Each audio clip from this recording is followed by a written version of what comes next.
acompañan esta noche, todos los que hacen un espacio su martes por la noche para participar en nuestras sesiones. Mi nombre es Julio Anaya. Aquí estoy a mi compañero para que se presente, mande su saludo. Aquí Omar Bermúdez, buenas tardes a todos, noches, y bueno, gracias por estar de nuevo en otra sesión. Hoy el tema un poquito más adentrado al arbitraje como tal, ¿no? Así es, entonces vamos a iniciar. Voy a hacer una sesión, esperemos que sea de provecho para todos. El título de la sesión para hoy sería arbitrar la defensa como clave para mantener la consistencia. Entonces siempre hacemos una pregunta inicialmente para ver más o menos cómo está configurada nuestra sala. La pregunta sería: ¿cómo estás relacionado con el baloncesto? Le va a aparecer la encuesta y allí pueden ir respondiendo para tener una idea de el público, el porcentaje de cómo se estaría moviendo. Puro árbitro. Generalmente tenemos más del 90% de árbitros.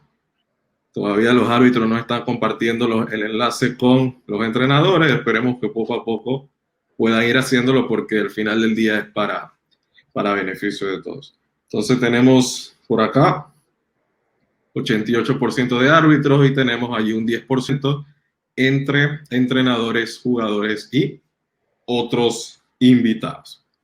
Ahora sí, vamos a el índice. Primero vamos a hablar un poco de lo que es la falta personal. Luego vamos a tipificar algunos puntos que se encuentran en el reglamento en referencia a el tema de hoy, que es de arbitrar la defensa. Y por último, pero sería la parte más importante para los árbitros, es cómo llevamos esos conceptos o esos conocimientos para aplicarlos ya precisamente dentro de la cancha, que al final del día vemos el video, sí estamos de acuerdo que es falta de ataque, pero ahora cómo dentro de la cancha puedo tomar esa decisión que en el video se me hace un poco más sencillo. Entonces, la segunda pregunta para todos, también la hacemos en todas las sesiones, y es para preguntarles cómo ustedes o cuál es el elemento dentro de la preparación del árbitro que se explicó en la primera sesión que se encuentra más relacionado con el tema de hoy, que sería arbitrar la defensa.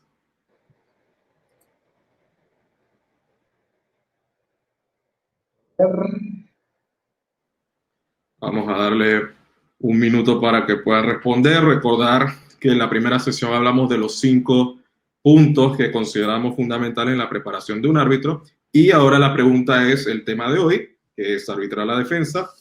¿Dentro de qué área, si tendrían que seleccionar una? Sabemos que a veces pueden ser más de una, pero si tienen que seleccionar una, ¿cuál ustedes consideran que es la fundamental? Omar, para ti, ¿qué opinas allí? También revisando los porcentajes del público. Yo coincido con el 75 o 78% de las personas, que es la preparación técnica. Yo considero que el tema arbitrar o los puntos específicos que debemos de aplicar cuando estamos trabajando en la cancha va muy ligado con el tema preparación física, técnica, y qué es lo que tenemos que hacer, qué es lo que tenemos que ver. Yo coincido con ellos. Bueno, creo que yo también en el tema de la preparación técnica, que es lo que vamos a ver hoy, y se puede combinar con algunos otros, pero fundamentalmente es cómo preparo la mente para poder visualizar mejor las acciones en la cancha y tomar mejores decisiones, que al final del día eso es el objetivo, mejorar la toma de decisiones. Ahora, ya vamos a entrar en ambiente. Recordar que durante la sesión vamos a ir explicando algunas cosas, haciendo algunas preguntas, mostrando algunos videos y tratar de ser bastante didácticos. También pueden escribir sus preguntas en el chat sobre la marcha y colocarle el punto de pregunta para que en el momento que se vaya a contestar sea más fácil identificar. Entonces, comenzamos con falta personal. Y falta personal es, vamos a establecer acá, es lo que vamos a hablar al principio, porque en eso se fundamenta lo que vamos a hablar posteriormente. Las decisiones que vamos a hacer no es más que decidir si ocurre una falta personal y quién es el responsable de esa falta personal. Entonces, la falta personal se compone por dos aspectos. Primer aspecto, un contacto ilegal, que en base a la regla puede ser un contacto de carga, de bloqueo, uso de manos, agarrar o empujar, hablando de los contactos personales, no los antideportivos. Luego, ese contacto personal tiene que conllevar una incidencia en la acción. Esa incidencia nosotros generalmente la medimos a través del RSBQ, que en inglés sería Rhythm, Speed, Balance and Quickness, y en español lo podemos traducir un poco en ritmo, velocidad, balance y rapidez. Si ese contacto ilegal que ocurrió me genera una incidencia en alguno de estos 4 puntos o es potencial para crear alguna situación de violencia, entonces la suma de ambos se convierte en una falta personal. Entonces, tiene que existir ambos. Si solamente existe el contacto personal, no. Y tiene que tener una incidencia. Y cuando hablo de violencia, me refiero al hecho en el que tal vez sea un contacto que no tiene mucha incidencia en la acción como tal, pero cuando se hace repetidas veces puede generar una reacción en la persona que está recibiendo el contacto y entonces nosotros a la hora de penalizar ya estaríamos penalizando a ambos por alguna reacción que se pudo evitar al sancionarla a tiempo. Entonces sabemos que esto no es sencillo, esto es, por decirlo así, de las partes más complicadas de los árbitros, saber cuándo ese contacto ilegal tiene una incidencia.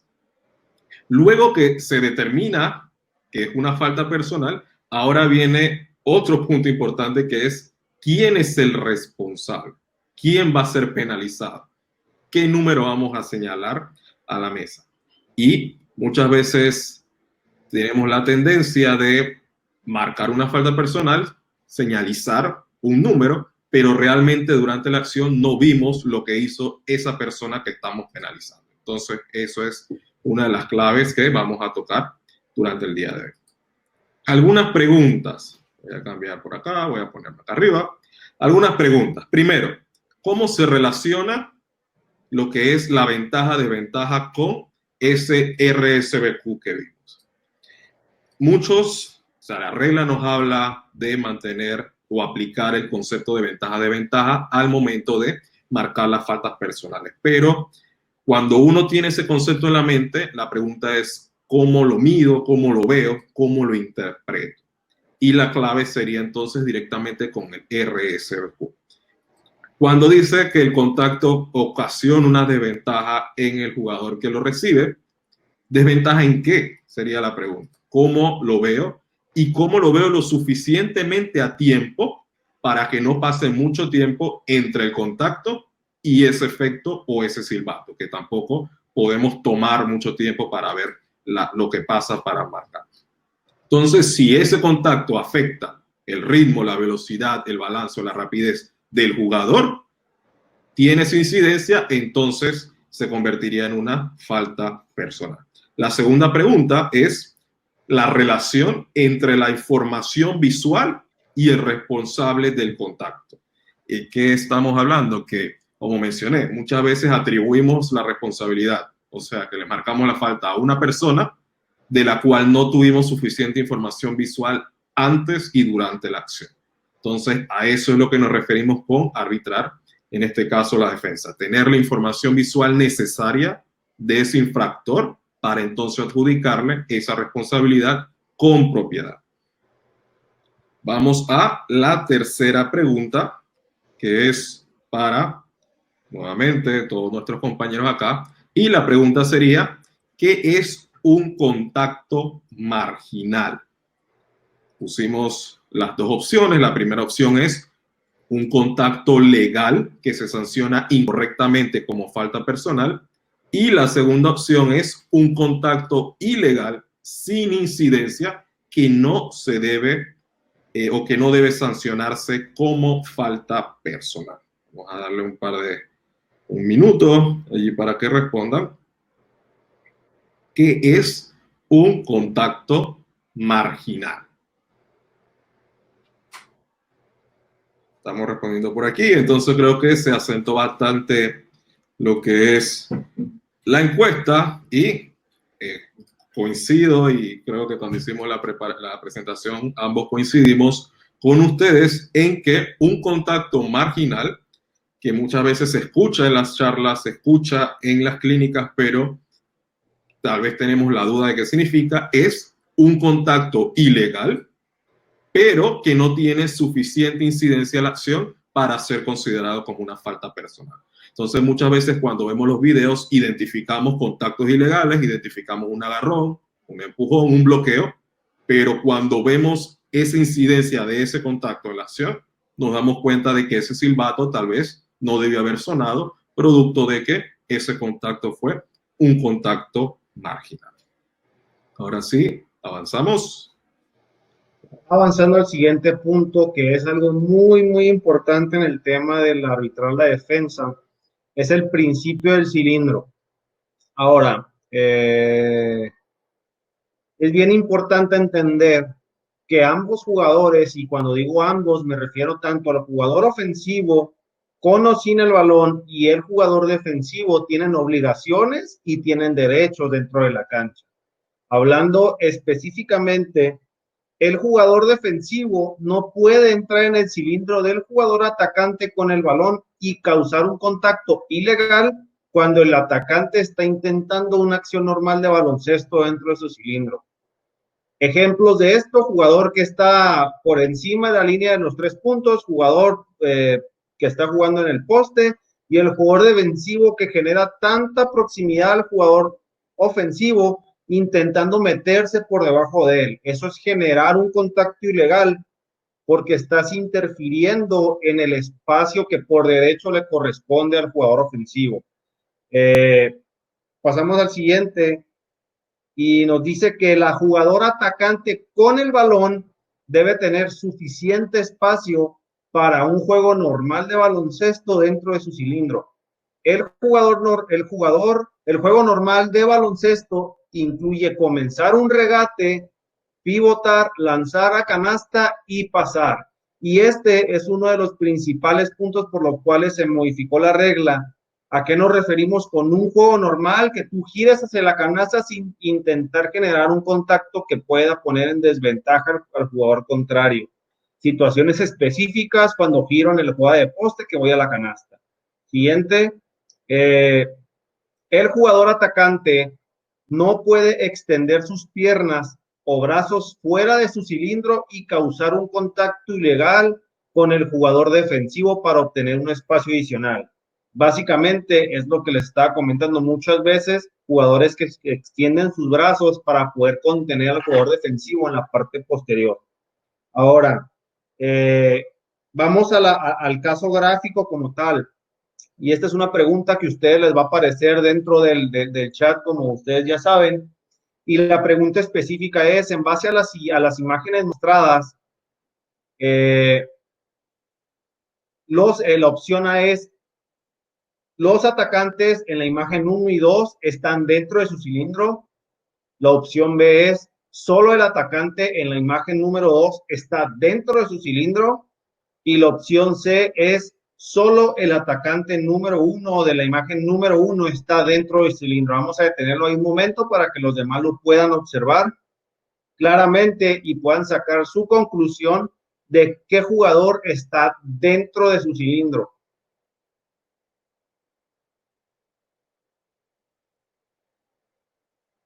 Ahora vamos a las preguntas, y dentro de las preguntas menciona el 80% de las personas, 70, 85, 75, 80%, que solo el atacante de la imagen número 2 está dentro de su cilindro. El otro 19 menciona que solamente el de la imagen número 1. Entonces tenemos que 68% final. Ahora lo vamos a detallar un poquito más adelante. Y vamos específicamente a la imagen número 1. Como podemos ver, tenemos un contacto en la imagen. No estamos hablando de quién es el contacto, pero ahora vamos a imaginar que esta franja roja es el cilindro que le corresponde por derecho al jugador número 12 del equipo verde. Ahora, La parte específica que estamos mostrando es, en un círculo, es el codo que se extiende fuera de ese cilindro para generar un contacto que en este caso sería ilegal. Ahora, la pregunta específica sería, ¿está el atacante realizando una acción normal de baloncesto dentro de su cilindro? La respuesta sería no, no está realizando una acción normal de baloncesto porque está extendiendo su codo y esto puede generar un peligro y saca una ventaja. La segunda pregunta es, ¿ocurre un contacto ilegal con potencial a tener incidencia? Claro, hay que tener bien, hay que tener bien presente, porque Julio hace un momento comentó que una falta personal y quién era responsable. Solamente para aclarar, una falta personal implica ya sea una falta del defensa o una falta con control de balón. Específico para que no haya mucho problema. La pregunta sería, ¿quién es responsable? ¿Quién es responsable de este contacto? Y esto es algo que nosotros tenemos que analizar cuando estamos dentro de la cancha arbitrando la defensa. En la imagen que tenemos aquí presente, el jugador verde con el número 12 es quien es el responsable de ese contacto por extender. Claro que pudiera tener un poco más de incidencia, sí, esto puede ser directamente ligado a la consecuencia y a la magnitud que pueda tener este contacto. Ahora, avanzando a la segunda imagen y describiéndolo un poco más específicamente, aquí tenemos el jugador que está en la jugada de poste, que está girando hacia la canasta y repetimos la misma dinámica. Tenemos una franja roja que nos hace representar lo que es su cilindro, que por derecho le corresponde, y posterior tenemos un contacto. Ahora, la clave específica de esta jugada es identificar si el atacante está realizando una acción normal de baloncesto dentro de su cilindro. La respuesta es sí. Y yo creo que este tipo de jugadas generan demasiada polémica porque, como lo comentó Julio, la información visual que nosotros llegamos a tener dentro de la cancha llega a ser un poquito aparatosa, pero no precisamente significa que es tal y como se vio. Ocurre un contacto ilegal con potencial de tener incidencia. En esta situación, el jugador ofensivo está girando dentro de su cilindro y el jugador defensivo es quien es el responsable de este contacto por aproximarse demasiado. Ahora, ¿qué es lo que sucede en esa situación? Genera un contacto que a lo mejor podría ser un contacto que pueda generar alguna consecuencia, pero no tiene nada directamente de responsabilidad con el jugador ofensivo, porque él no está extendiendo su cuerpo para intentar sacar una ventaja. Avanzando ahora, ¿algo que quieras aportar, Julio? ¿Todo bien? Todo perfecto, vamos. Perfecto. Ahora, hablando específicamente de la posición legal de defensa. Disculpa un segundito, algo acá Dímelo. que me comentaron acá y sí es importante resaltar por parte de José Aníbal Carrión es que estos conceptos son o están descritos en el reglamento que se va a poner en práctica a partir de octubre, que es un concepto que se amplió para la regla que se está modificando, la regla nueva. Entonces, solamente para tener eso en la mente, que es un concepto nuevo dentro de la regla a partir de octubre de este año. Correcto. Bueno, posición legal de defensa es bien importante porque esto lo vamos a ver un poquito más desarrollado en la siguiente información que va adelante de esto. Es que un defensor ha establecido una posición legal de defensa cuando el jugador tiene ambos pies en el suelo y está encarando al jugador adversario. Este jugador tiene su derecho de poder levantar los brazos sobre la cabeza o saltar verticalmente, pero debe mantenerlos en una posición vertical dentro del cilindro para mantener su posición legal de defensa.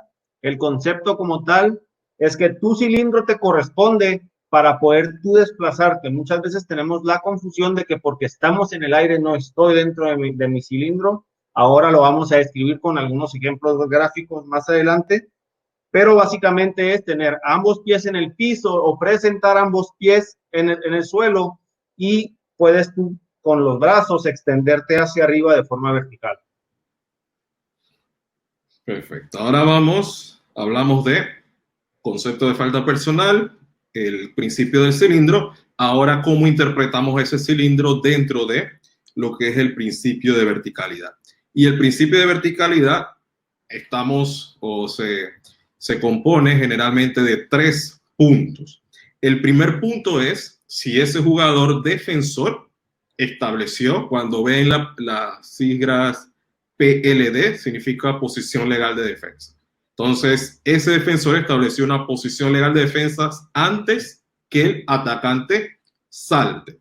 Tenemos una imagen. Recordar que cuando un atacante salta, el oponente o el defensor no puede moverse en la trayectoria de ese salto. Por lo tanto, si él establece esa posición legal antes de ese salto, él la adquirió correctamente y el atacante vendría siendo el responsable de ese contacto. El segundo punto dentro del principio de verticalidad sería si el defensor salta completamente vertical. Como Marlon mencionó, él adquirió una posición legal de defensa en el suelo y está facultado o tiene el derecho a mantenerla saltando verticalmente. Entonces, si el defensor ve que el oponente va hacia el cesto y salta verticalmente, y cuando hablamos de saltar vertical es que no se va hacia adelante ni en una dirección en la que él provoca el contacto, sino que salta completamente hacia arriba desde el lugar en el que estaba de pie. Y el tercer punto dentro de ese principio de verticalidad sería que ese defensor, después que salte, mantenga esa posición vertical. Muchas veces saltan vertical, pero luego bajan los brazos, y de eso vamos a hablar un poquito ahora, o giran su cuerpo antes del contacto, de forma tal que no mantienen esa verticalidad cuando ya se encuentran en el aire. Entonces, en este caso, el defensor saltó desde el punto en el suelo hacia arriba y mantuvo la verticalidad luego de ese salto. Entonces, cuando se combinan estos 3 puntos, el defensor no es responsable del contacto que se está originando. Y esto es lo que se fundamenta la sesión y lo que hablamos al principio de si realmente yo estoy viendo a la persona a la que le voy a cargar esa falta personal en el caso de sonar el silbato. Y segundo, si ese contacto genera un efecto en el jugador atacante, si el defensor no es responsable y no genera ningún efecto en el jugador defensor, podríamos considerarlo como un contacto marginal que no necesita ser llamado. Entonces vamos a ver el primer video que resume estas 3 imágenes para introducir el principio de verticalidad y luego ir con algunas preguntas.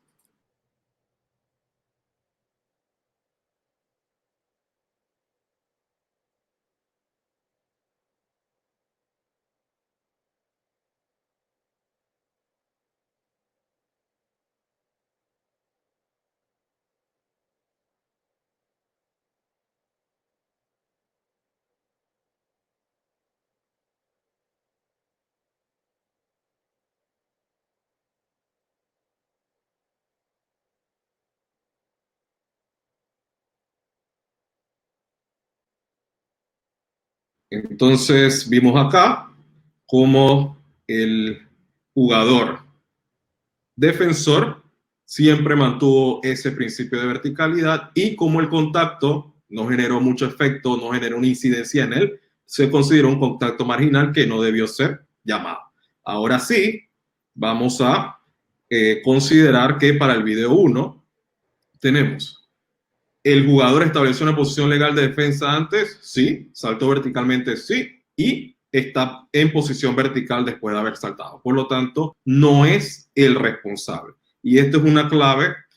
El contacto siempre va a ocurrir. Y recordemos que baloncesto es un juego de contactos y el contacto está.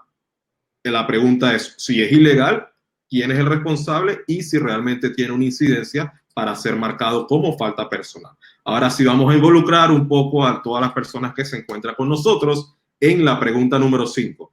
Antes de colocar el video, tenemos en el video que vamos a mostrar ustedes van a responder si el defensor sí cumple con el principio de verticalidad y como consecuencia no sería el responsable del contacto ilegal.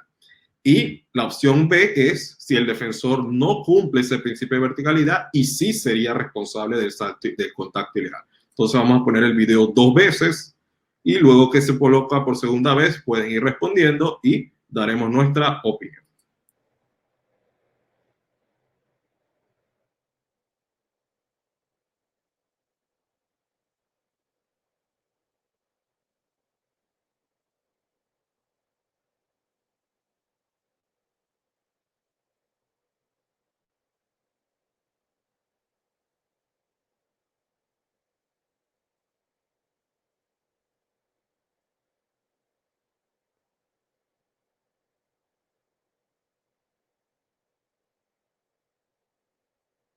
Entonces pueden ir respondiendo las preguntas por acá. Creo que el 90%, 91% considera que el defensor sí cumple el principio de verticalidad y no es el responsable del contacto. Vamos a ver la demostración gráfica. Por acá.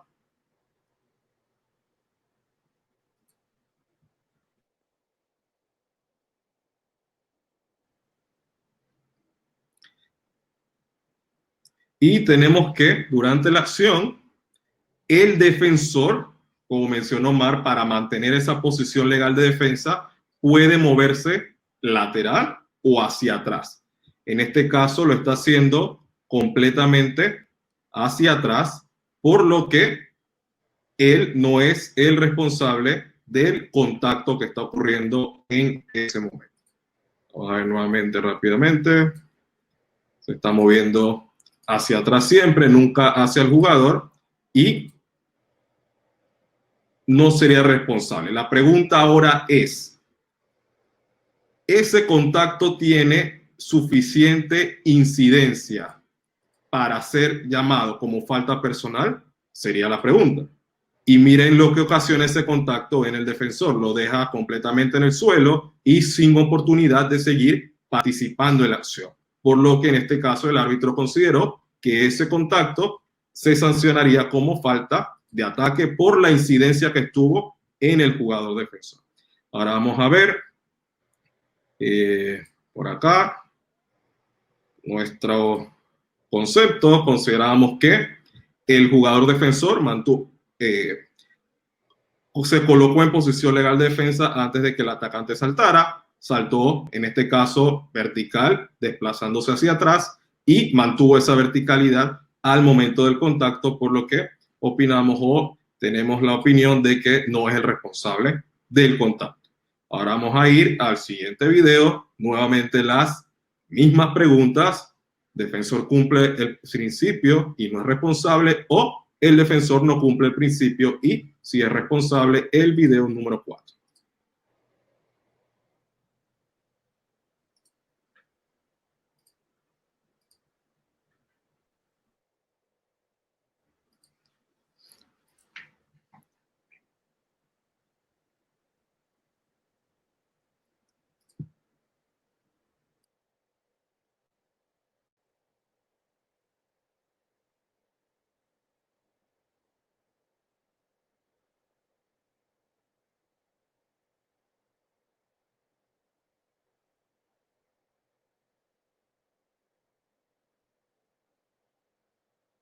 Entonces, ¿cómo están las respuestas?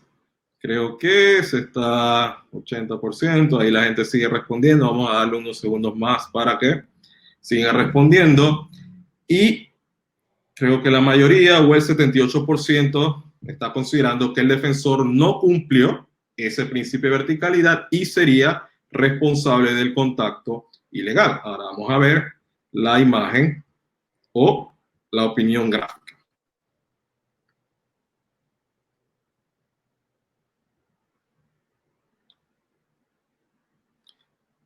Entonces, la consulta sería, ¿cuál de los tres elementos no estaría cumpliendo? Se fue, ahora sí.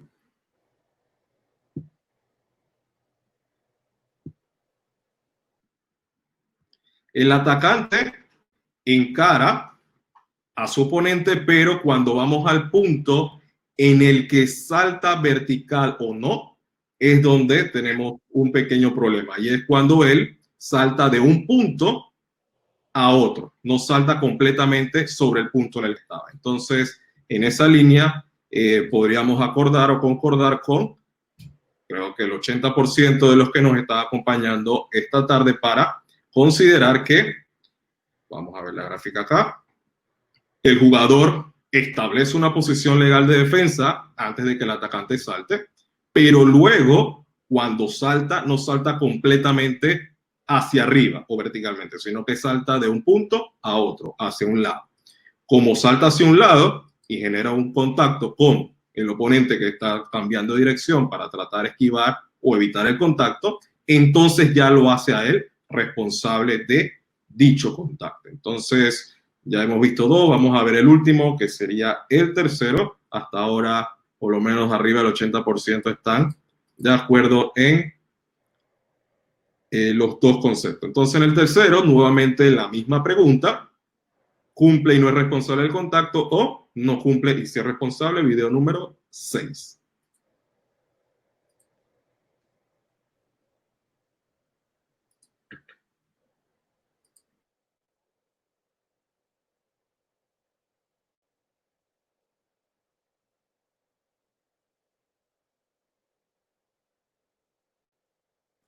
Este es un poco rápido, vamos a pasarlo 2 veces más para que puedan ver la acción.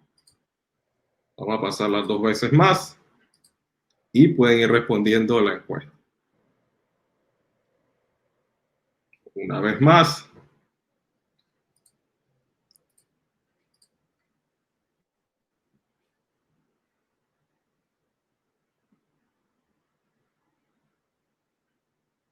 Ahora las personas están respondiendo por allá, creo que igual arriba del 80%, y por lo menos tenemos un 10% de jugadores, entrenadores y otros hasta fanáticos, y sí nos gustaría, o sea, que participen, que den su opinión, porque al final del día ustedes son los que juegan, ustedes son los que están dentro de la cancha, y que todos manejemos los mismos conceptos. Y ahora, para aplicarlos adentro, es que es la última parte de la sesión. Entonces, vamos a la imagen gráfica o la explicación gráfica. Y tenemos lo siguiente.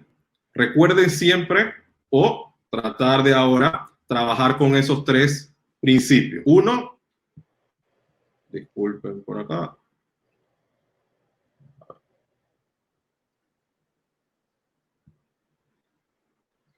Acá, establece una posición legal de defensa, salta verticalmente, pero después que salta, no mantiene esa verticalidad. Y sería, cumplió el primero, cumplió el segundo, pero luego giró su cuerpo, y eso sería el motivo por el cual, en este caso, el defensor sería responsable del contacto. Se establece antes de que el oponente salte, salta completamente hacia arriba, pero gira su cuerpo. Y hay veces que tal vez podemos crear alguna confusión, porque la regla, más adelante Omar detallará más, y habla que el defensor puede girarse dentro de su cilindro para evitar una lesión. Pero ese giro sería después de que recibe el contacto correctamente en el torso. Entonces, no antes. Si lo recibe en un lado de su cuerpo o en otro lado, sí sería responsable por no mantener esa verticalidad antes de que se realice el contacto. Entonces, muchas gracias por ahora. Creo que fue bastante productiva la participación en los videos, y vamos a continuar con el siguiente punto. Estamos listos por acá. Bueno, ahora pasando al punto de arbitrar la defensa para un jugador cuando el jugador ofensivo es, bueno, sin control de balón. Menciona que un jugador que no tiene control del balón tiene derecho a desplazarse libremente sobre el terreno de juego y a situarse en cualquier posición que no esté ya ocupada por otro jugador. Al defender a un jugador sin control del balón, deben aplicarse los elementos de tiempo y distancia, y este es un tema que a veces nos cuesta mucho poder asimilar, Un defensor no puede ocupar una posición tan cercana a la trayectoria de un adversario en movimientos, ni hacerlo de manera tan rápida que este último no tenga suficiente tiempo o distancia para detenerse o cambiar de dirección. En pocas palabras, tenemos que aplicar el principio de tiempo y distancia cuando el jugador no tiene control del balón. Omar, un segundito aquí, que Sí. Mario estaba haciendo la misma pregunta del video anterior, creo que solamente para aclarar en el instante, cuando hablamos de no mantener la verticalidad, es que no se mantuvo de frente y encarando al oponente que venía hacia él. Por lo tanto, ese contacto no está ocurriendo en el torso o en el frente del jugador, sino que está ocurriendo en un lateral. Y a eso nos referimos. Nos referimos con bajar los brazos, se mantuvo vertical, pero al girarse ya no estaría recibiendo el contacto en el torso. ¿Sí?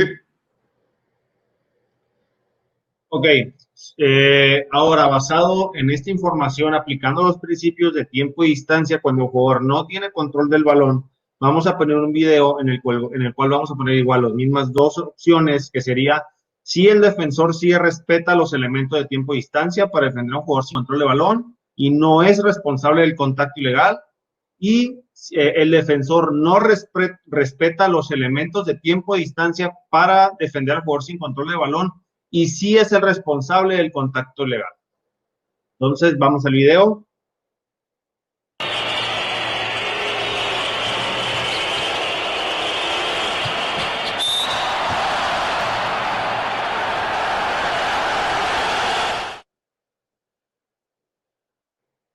Más.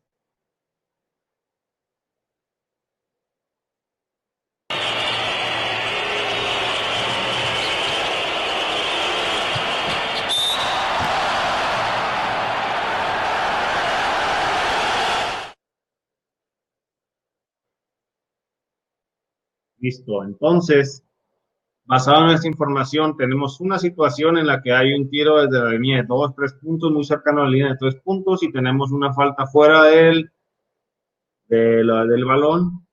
Tenemos ahora las respuestas, vamos a ver. El 85% en que el jugador defensivo no respeta los elementos de tiempo y distancia y es el responsable de ese contacto. Ahora tenemos uno adicional. El jugador número 13 azul, síganlo.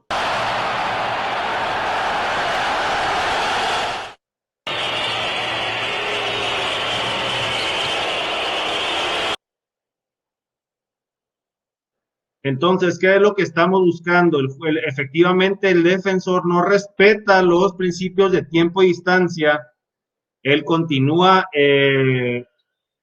interrumpiendo el movimiento y el contacto ocurre en lo que es el hombro del jugador ofensivo, el jugador azul. Ahora, es bien importante que identifiquemos este tipo de situaciones y claro que ese ya sería otro tema de aplicación en el tema de mecánica, en qué es lo que debemos de mirar. Pero específicamente aquí, el jugador defensivo no establece una posición legal de defensa, no respeta el tema de tiempo y distancia. Adicional, está en un movimiento continuo y genera un contacto en el hombro del jugador oponente, limitándolo en su libre movimiento al querer buscar pues la oportunidad de un rebote, ¿no? Ahora pasamos para el siguiente. Igual si alguien de ustedes tiene una duda, lo puede hacer como lo han venido haciendo ahora en el chat.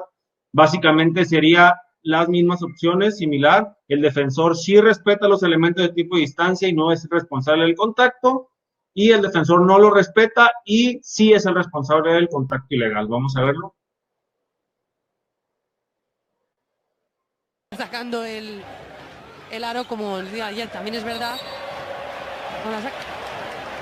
Falta de ataque. Ataque.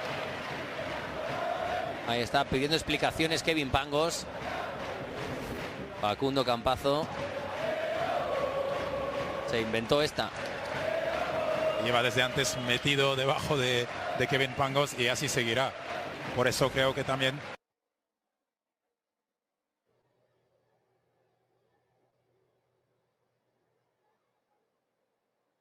Sacando Sí. el aro como el Vamos día a de ayer, también es verdad. ver. Hicieron Con la. la Falta de ataque. Ataque, ataque. Ahí está pidiendo explicaciones Kevin Pangos. Ok, la mayoría de las Campazo. personas que han comentado hasta ahora mencionan que el defensor Se respeta inventó los esta. elementos y no es el Lleva desde responsable. antes metido debajo de Kevin Pangos y así seguirá. Por eso creo que también Ok. 83% para que sí respeta y que no es el responsable. En este caso significa que ese 83% mencionan que es una falta ofensiva correctamente llamada y Está 16 dando menciona que podría llegar a ser el falta aro del como jugador el día de ayer, defensivo. también es verdad. Con la falta de ataque. ataque, ataque. Ahí está pidiendo explicaciones Kevin Pangos. Facundo Campazo. Se inventó esta. Lleva desde antes metido debajo de Kevin Pangos y así seguirá. Por eso creo que también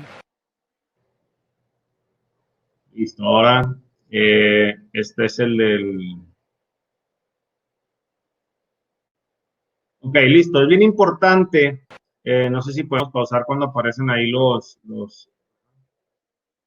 Que es bien importante que nosotros identifiquemos primero, como lo mencionamos anteriormente, el defensor sí establece una posición legal de defensa encarando a su oponente y respetando los elementos de tiempo y distancia cuando el jugador no tiene el control de balón.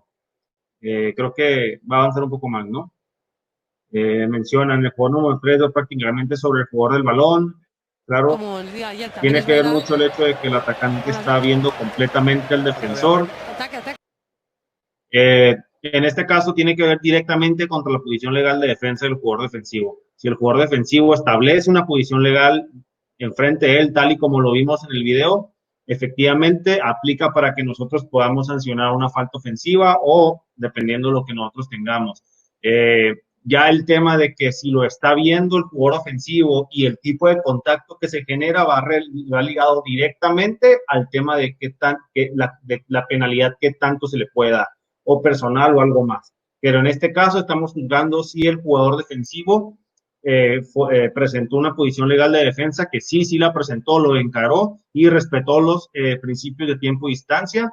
Adicional, permanece, el defensor permanece inmóvil, esperando ese contacto, recibir ese contacto del jugador ofensivo y el contacto se produce directamente en el torso, lo que hace que califique para una falta ofensiva. Ya el tema si el jugador ofensivo lo estaba viendo y generó un contacto muy fuerte o intencional, eso ya es un tema que va directamente a lo que es falta personal, falta deportiva o algo más. Igual, si tienen una duda, lo pueden seguir comentando. Aparte, su movimiento del defensor es hacia atrás, ¿correcto? Pregunta sobre la incidencia del contacto. Vamos a poner el video un momento en la incidencia o lo que ocurre cuando se genera el contacto, porque hicieron un comentario acá un poco jocoso. Y la pregunta es si realmente tiene incidencia. Claro, como el día de ayer, también es verdad.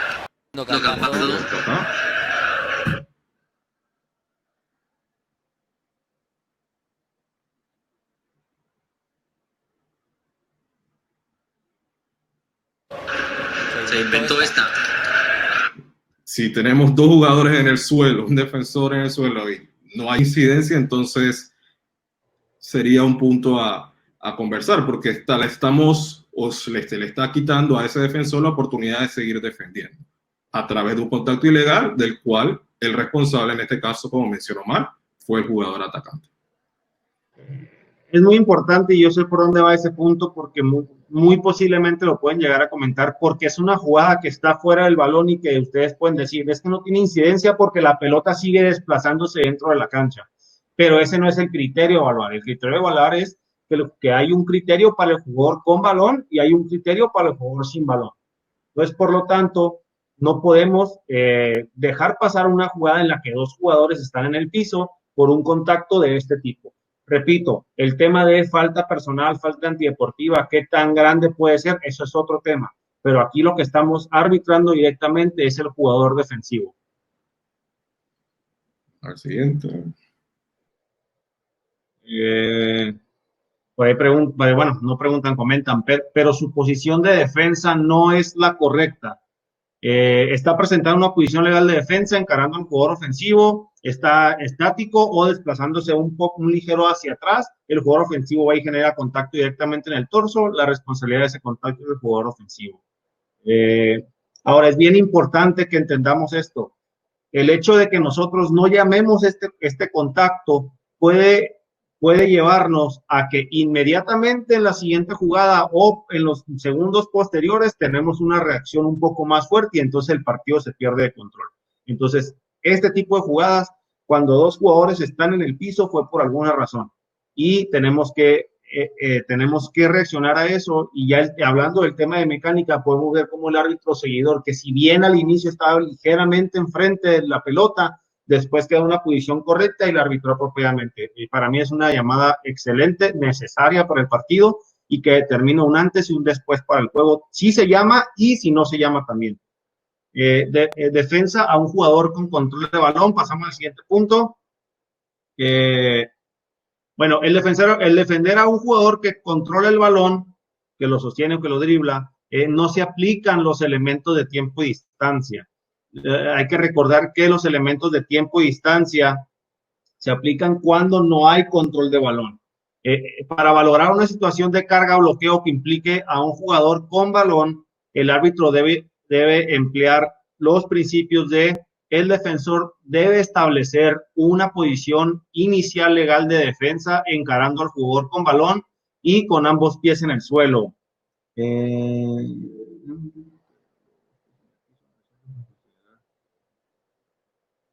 El concepto, Luis Santibáñez menciona, necesariamente tiene que tener los dos pies en el piso el defensa para considerar que es foul de ataque o simplemente que sea en el torso. O sea, el tema de los dos pies en el piso es para poder presentar una verticalidad frente al defensa.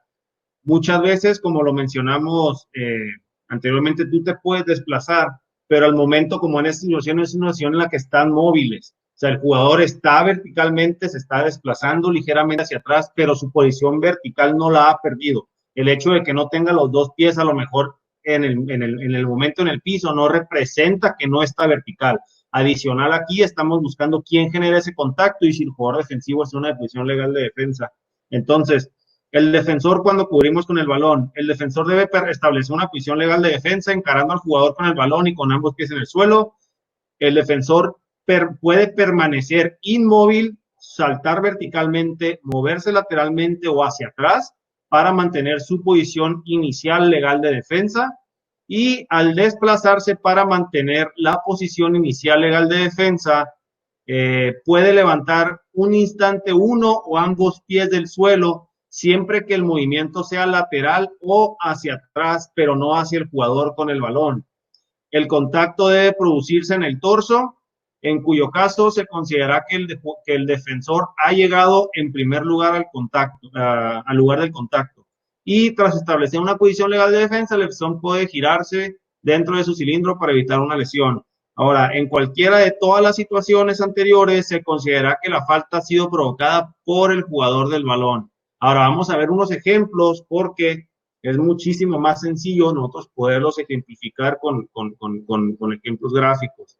Tenemos lo mismo, vamos a proyectar un video y tenemos dos opciones a responder. El jugador sí establece y mantiene su posición legal de defensa para defender a un jugador que controla el balón y no es el responsable del contacto.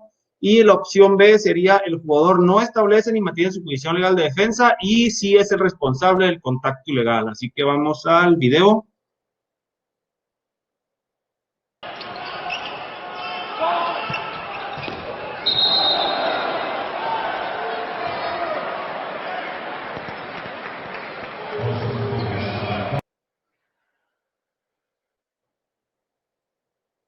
Vamos a poner una vez más. Ahora, algo adicional que podemos llegar a practicar ahora que estamos haciendo este tipo de ejemplos es, posterior al ver estas situaciones, no solamente el saber qué vamos a observar para poder llamar la jugada.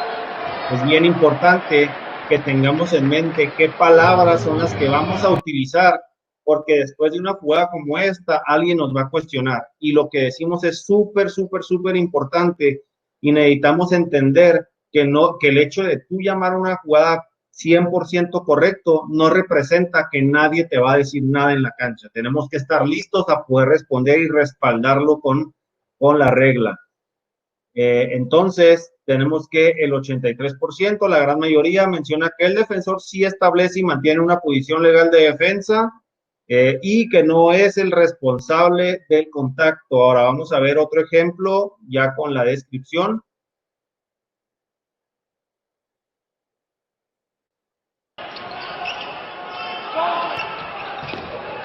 Tenemos el jugador del equipo rojo que en una transición recibe, dribla el balón y después se genera una situación de carga y bloqueo con el jugador blanco. Ahora, ¿qué es lo específico que necesitamos entender en esta situación? Primero, que los conceptos de tiempo y distancia no aplican y que el jugador, que es un jugador con el balón y que directamente no aplican los conceptos de tiempo y distancia, el jugador está en el suelo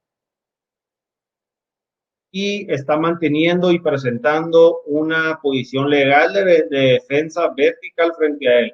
Adicional de eso, está inmóvil y se genera un contacto directamente en el torso. Ahora, esto llegará a generar cierta polémica y creo que por ahí de repente, creo que en este video tuvimos bastante participación en lo que fue las redes sociales.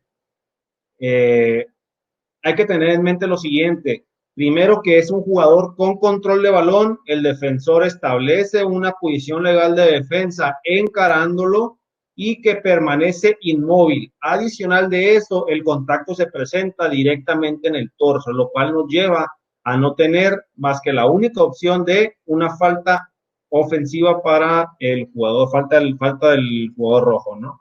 Ahora, importante,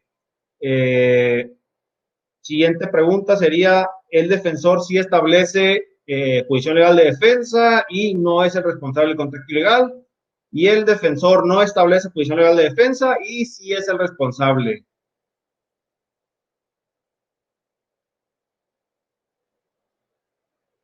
Vamos a ver.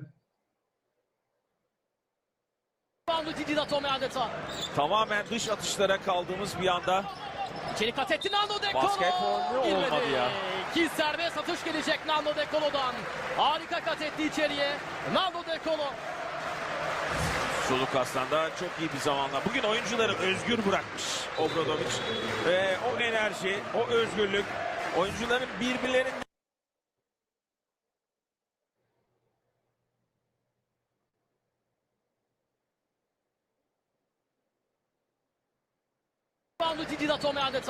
tamamen dış atışlara kaldığımız bir anda İçeri kat etti Nando De Colo. basket faul olmadı ya. İki serbest atış gelecek Nando De Colo'dan. Harika kat etti içeriye. Nando De Colo. Sulukas'tan çok iyi bir Una zamanla. Bugün oyuncuları penetración a la canasta Obradovic. y posterior O un enerji, contacto o özgürlük, del jugador oyuncuların número birbirlerinin 5, azul. Y tenemos en las respuestas que la gran mayoría, el 90%, menciona que el defensor no establece ni mantiene su posición legal de defensa y que sí es responsable del contacto. Ahora, por ahí me preguntan dentro del chat que cuál sería una forma correcta de poder responder. Dice, es decir, lo más claro y conciso posible. Algo específico que yo te podría decir como sugerencia es de que en base a lo que todos lo hemos hecho, intentamos muchas veces describir qué fue lo que pasó. No, que recibió la pelota, dribló y después genera contacto, pero realmente no respaldamos con la regla lo que estamos llamando.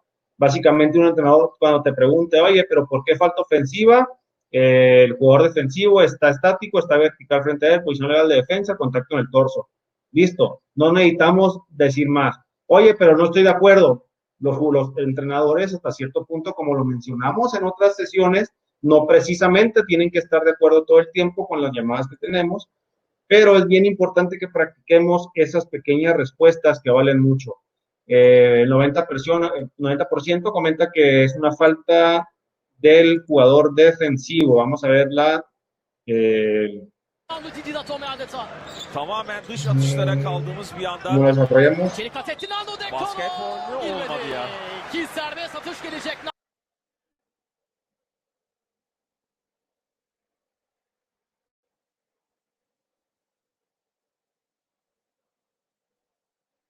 Algo positivo del árbitro líder es que posterior de llamar la falta, se queda estático observando. Ahora, ¿qué tenemos aquí? El jugador defensor no establece una posición legal de defensa encarando al oponente y está en movimiento al momento del contacto.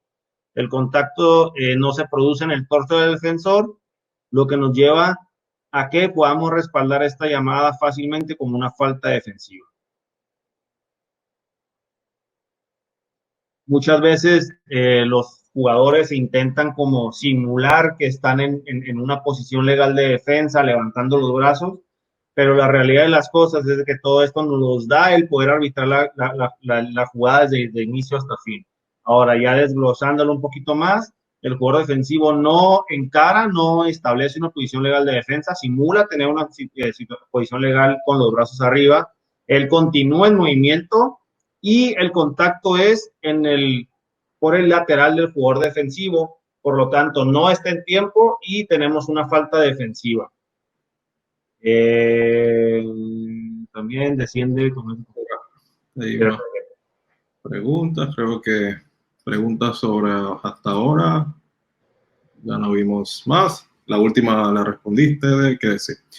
Ahora, bueno, vamos a pasar al siguiente capítulo y muchas veces es positivo cuando, creo que en todos los videos arriba del 80% siempre coincidía en alguna situación y en este caso concordábamos, tratamos de buscar situaciones bastante obvias, ya después vamos a explicar por qué, pero ahora cómo yo llevo ese concepto de ver y acordar que es una falta de defensa o ataque a la cancha como árbitro. Entonces, muchas veces tomamos decisiones, a veces incorrectas en la cancha, pero luego tenemos la posición de que cuando vemos el video, estamos claros de que fue la situación, o sea, que es la otra situación, pero la pregunta es por qué en la cancha no lo marcamos de esa forma. Entonces, antes de eso, tenemos una imagen por acá de nuestra amiga Natalia haciendo esto que vamos a explicar ahora, cómo arbitrar la defensa. Primero, tenemos una acción en la cancha. ¿Ya? En la cancha se desarrollan X cantidad de acciones. Luego, esa acción llega a nosotros por medio de esa información visual, que no es lo mismo, como sabemos, verlo en la cancha que verlo en un video. La pregunta es cómo yo mejoro esa información visual que llega a mí en la cancha y no después sentado viendo el video, con técnicas individuales de arbitraje y con mecánica. Más adelante, hoy vamos a hablar de la técnica individual de arbitrar la defensa. Más adelante hablaríamos otra y también el tema de la mecánica y cómo complementamos todo para cubrir la mayor cantidad de acciones posibles. También lo estaríamos trabajando en una charla posterior. Pero la primera es cómo yo hago que esa información visual llegue a mí de forma correcta. Luego, cuando yo veo la acción, cuando yo anticipo, estoy a una distancia, estoy estacionado, estoy viendo lo que debo ver, ahora yo combino lo que es el conocimiento y la experiencia para visualizar la acción y poder entonces, una vez finalice, tomar una decisión. Cuando hablamos de conocimiento es básicamente lo que estamos haciendo hoy por la noche aquí, tratando de aprender algunos conceptos, y la experiencia no es más que ver muchas acciones y saber cómo reaccionar de una forma más acertada en el futuro. Luego que yo vi apropiadamente la acción a través de una buena información visual, aplico mi conocimiento y experiencia para visualizarla, decido si voy a llamar o si decido no llamar porque considero que es un contacto marginal. Y si yo repito este proceso cada vez que hay una acción diferente, es como realmente sé construye una consistencia. En el día de hoy estamos hablando de consistencia en situaciones de contacto a través del juego. Entonces, ese es básicamente el fundamento de la sesión y es lo que vamos a explicar, cómo yo tomo esa acción, la visualizo correctamente, la proceso y luego tomo una decisión que se puede mantener constante y consistente a lo largo del partido. Tenemos que, primero, técnicas individuales de arbitraje, luego visualización y cómo a través de los conceptos que ya hablamos podemos tomar o llegar a una mejor decisión para que esa decisión que tomamos, y repito, podemos cometer un error, pero la idea es mantener un sistema óptimo para que lo consistente no sea el error, sino que sean buenas decisiones. La pregunta es, arbitrar la defensa, ¿cómo lo aplico para mantener la consistencia? Cuando estamos en la cancha, estamos buscando ¿qué? Acciones ilegales. No estamos buscando las legales, porque las legales no las penalizamos. Y si buscamos las legales más las ilegales, nos llenamos la cabeza de mucha información. ¿Por qué decimos que tenemos que tener foco en la defensa? Porque si ustedes buscan las estadísticas, en todos los partidos, más de un 90% de las faltas son del equipo que está defendiendo. Entonces, si el 90% de las infracciones la comete el defensor, tengo que tener con seguridad más foco en esa parte de la cancha.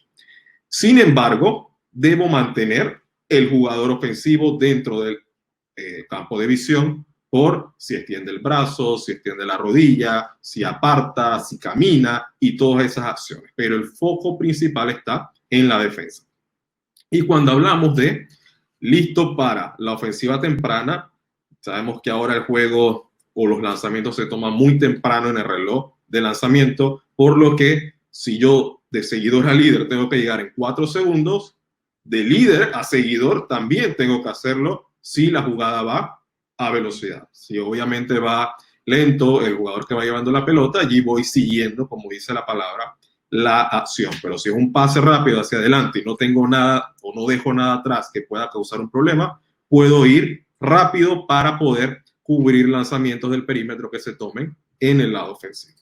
Tenemos esta frase que indica que la velocidad del juego se reduce cuando tomamos al próximo defensor a tiempo. No es una frase propia, es una frase que tomé de una clínica que todavía no recuerdo exactamente la persona que la mencionó, pero es importante al momento de identificar de que si yo veo rápido a la persona que tengo que ver, voy a tener más información de ella y la velocidad del juego va a disminuir para mí. No voy a estar detrás de las acciones, sino siempre adelante. Tenemos, antes de ir a ver algunos ejemplos, los siguientes puntos. Y ya esto, repito, sería orientado a los árbitros para que todas esas acciones que vimos en los videos y que positivamente acordábamos que era de ataque, que era de defensa, que mantuvo la verticalidad o no, como cuando voy a la cancha voy a hacer mejor ese proceso para ver lo que tengo que ver y tomar la decisión en base a lo que vemos después en el video. Primero, crear espacio previo al inicio de la acción. Muchas veces vemos la frase anticipar y la pregunta es ¿cómo? ¿Cómo puedo anticipar? Uno, puedo anticipar haciendo scouting, puedo anticipar viendo videos, puedo anticipar viendo baloncesto. Si yo veo qué es lo que generalmente ocurre durante un pick and roll y yo veo que viene un poste a poner una pantalla, ya yo puedo tener información de dónde ubicarme para estar anticipando dicha acción. Si yo tengo a un lanzador de 3 puntos que lleva 5 triples al hilo, lo tengo al lado mío, yo sé que tengo que crear un espacio para poder que cuando el balón llegue a él, yo esté en una posición apropiada para arbitrar.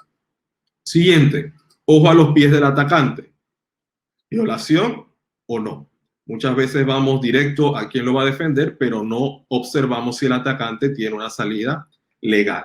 Entonces, hay una mala estadística que dice que el 80% de las violaciones que no marcamos se transforman en canasta o en faltas personales. Entonces, hay que reducir ese porcentaje porque también es importante y estaríamos poniendo en desventaja al equipo defensivo.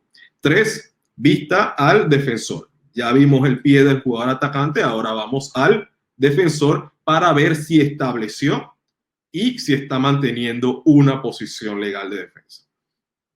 4. Movimiento de ajuste cuando el atacante avanza o supera al primer defensor. Estamos poniéndolo un poco en orden, desde antes que reciba el balón hasta cuando finaliza la acción, y luego vamos a explicar con algunos ejemplos el por qué. Tenemos en el primer caso, si el primer defensor sigue conectado con la acción, yo debo seguir con esa persona porque si comete una infracción, yo soy el responsable de marcarlo.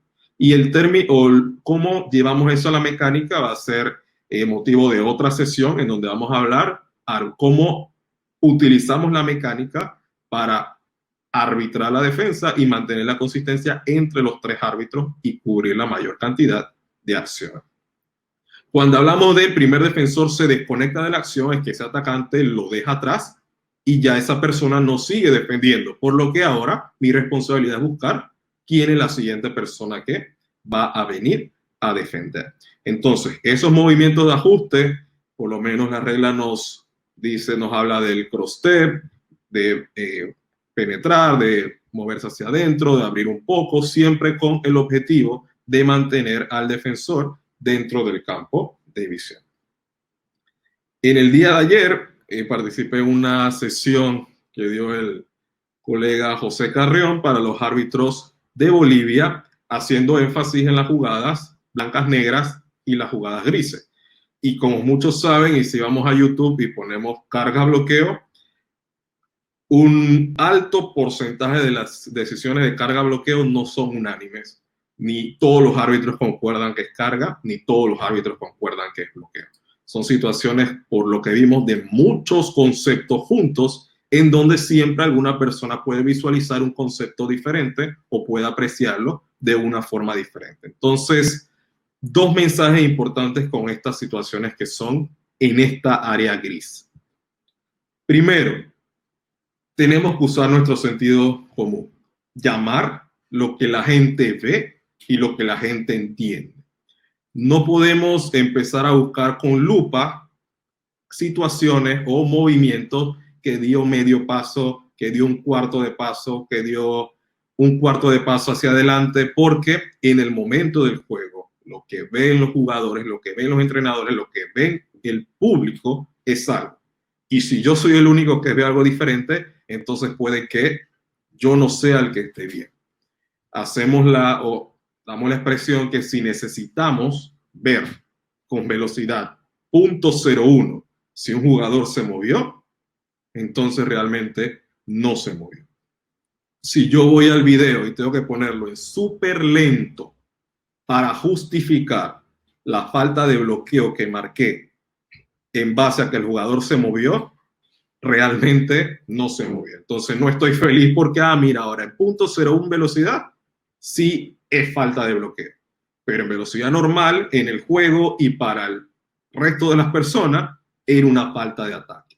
Entonces ese es un mensaje fundamental porque a veces nos volvemos muy técnicos o muy perfeccionistas en el video, no estoy hablando en el juego, de querer ver lo que queremos ver y no realmente lo que todo el mundo ve y lo que todo el mundo entiende. Y si yo no soy capaz de reconocerlo en el video, cuando voy al próximo partido voy a seguir cometiendo los mismos errores o siempre voy a tener las mismas decisiones que no son consistentes con lo que el juego requiere en ese momento.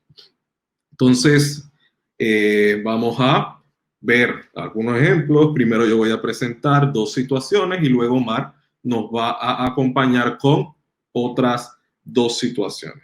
Vamos aquí al primer video. Por acá.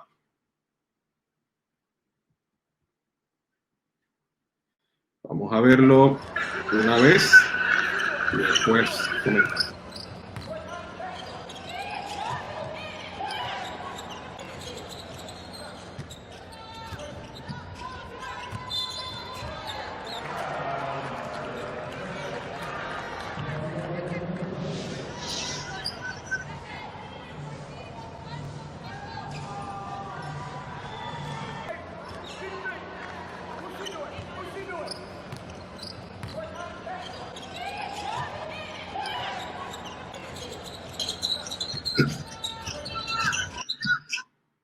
Entonces, el balón llega a mi área primaria, debo procurar siempre observar primero el pie de la jugadora atacante. Siempre antes de ir a la defensora, observar el pie de la jugadora atacante y cerciorarme que salga legalmente.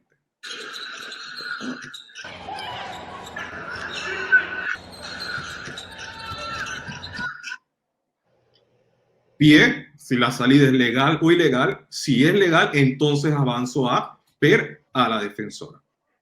En este caso, el árbitro consideró que cometió violación de caminar. Y vemos lo importante de cumplir el protocolo desde el primer paso, porque esta violación de caminar, de levantar el pie, por aquí, de levantar el pie de pivot, jugadora que está estática, no aplica paso cero para poder arrancar.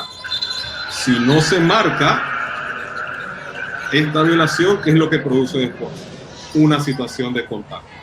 Entonces, si esta violación que ocurre antes, yo me la salto, no veo el pie, sino que voy directo a la jugadora 23, si no me equivoco, va a ocurrir una situación de contacto y ahora yo voy a tener que decidir si es defensa o ataque. ¿Cuándo podría haber sancionado correctamente la violación de camino? Entonces, el primer mensaje, establecer su protocolo. Voy al pie, luego defensa. Voy al pie, luego a defensa. Y la única forma en la que ustedes van a poder ser consistentes es siempre haciendo el protocolo. Independientemente del juego, independientemente de un sub-15, una liga profesional, un juego FIBA, si yo siempre hago lo mismo, se va a volver parte de mí, se va a volver involuntario y voy a aumentar esa efectividad a la hora de poder tomar esta decisión. Vamos a ir, pueden ir poniendo sus preguntas en el chat. Ya después que finalicemos estos videos, vamos a empezar a responder lo que son las preguntas y respuestas. El siguiente video.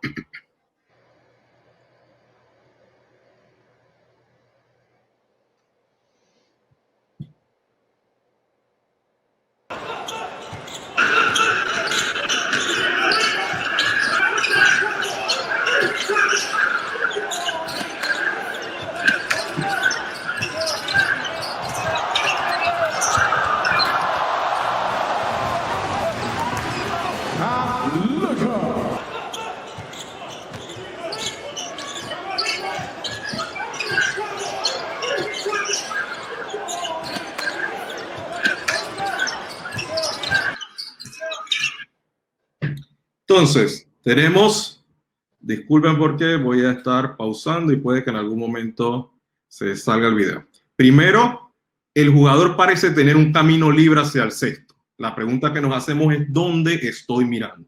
Muchas veces como árbitros mantenemos nuestra vista en ese jugador atacante desde ese momento hasta que llegue al cesto. Y realmente cuando vemos una colisión no tenemos suficiente información del defensor.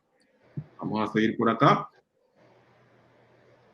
Árbitro líder, en este caso, está tomando la jugada.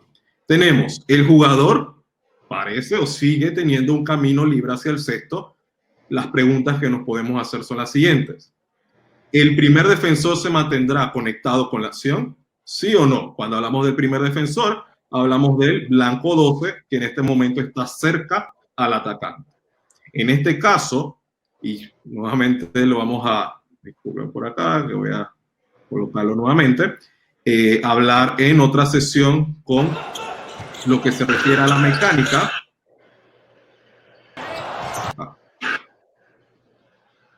En lo que se refiere a la mecánica, vamos a ver que ese árbitro seguidor que empezó a arbitrar a ese defensor se mantiene con él hasta que finalice la acción.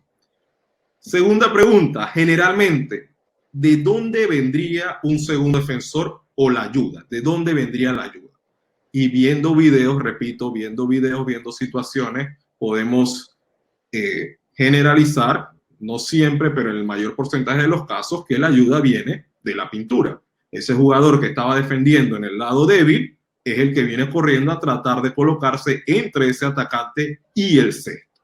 Entonces, identificar a ese segundo defensor a tiempo nos permitirá evaluar si establece y mantiene una posición legal de defensa previo al contacto. Entonces aquí vemos la importancia de, entre más rápido yo detecto a esa nueva persona que va a participar en la acción, con mayor facilidad puedo ver todo lo que hace y si realmente hace todo bien y cumple lo que es con el principio de verticalidad. Y Omar mencionó en defensa de un jugador con el balón 5 puntos.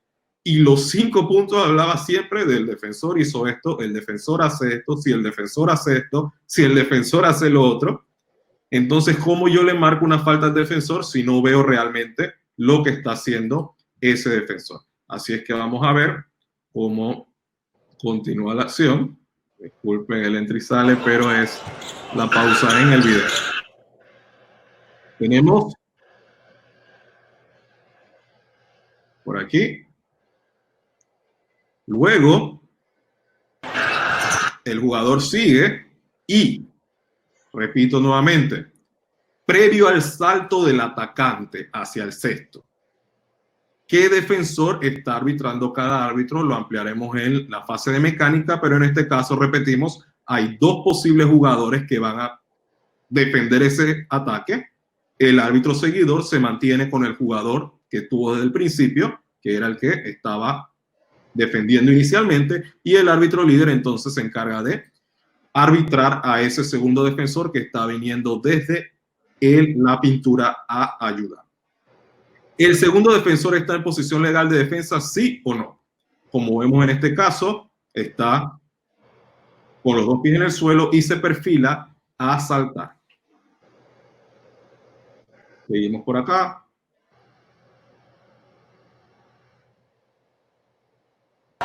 Los 3. Salta. Pregunta, ¿ese segundo defensor estableció su posición legal de defensa antes? ¿Está saltando verticalmente y se mantiene verticalmente después del salto? Si la respuesta es sí, sí y sí, entonces ese defensor no sería responsable de este contacto que estaría ocurriendo. Y la pregunta es, ¿cómo yo identifico ese sí, sí y sí si no veo al defensor y solamente veo al jugador que está atacando? Entonces, es por decirlo así la recomendación que estamos haciendo y algunos tips para que ese árbitro líder que está viendo que viene un atacante con el camino libre hacia el cesto, observe en el momento adecuado a esa persona que está defendiendo. Tenemos 2 jugadores en el suelo, un remate. La pregunta es, como mencionó Omar Hernández y algunas personas que han preguntado por el chat, si es marginal o si se requiere sancionar o no, si tiene realmente un efecto en el jugador defensivo o no. No vamos a decir si sí 100% o si no 100%. Lo que sí podemos decir es que esa falta no puede ser de defensa. Entonces es el mensaje que estaríamos dando. Tal vez no podemos decir que fue de ataque o que fue un contacto marginal, porque puede que alguna persona tenga algún punto de vista diferente. Lo que sí considero que todos podemos acordar es que ese defensor no puede ser penalizado por ese contacto. Muchas veces vemos estas situaciones que parecen aparatosas, de que jugadores chocan en el aire cuando va hacia el cesto y marcamos falta al defensor sin realmente ver si él es el responsable del mismo. Vamos al siguiente video. Lo voy a reproducir y a la segunda ya van a empezar a aparecer las observaciones.